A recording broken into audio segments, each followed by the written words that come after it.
سبح اسم ربك الأعلى الذي خلق فسوى والذي قدر فهدى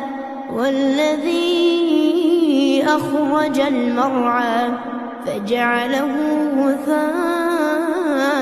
أحوى سنقرئك فلا تنسى إلا ما شاء الله إنه يعلم الجهر وما يخفى ونيسرك لليسرى فذكر إن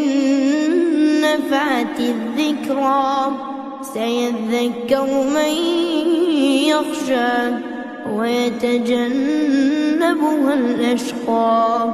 الذي يصلى النار الكبرى ثم لا يموت فيها ولا يحيا قد أفلح من تزكى وذكر اسم ربه فصلى بل تؤثرون الحياة الدنيا والآخرة خير وأبقى إن هذا لفي الصحف الأولى صحف إبراهيم وموسى.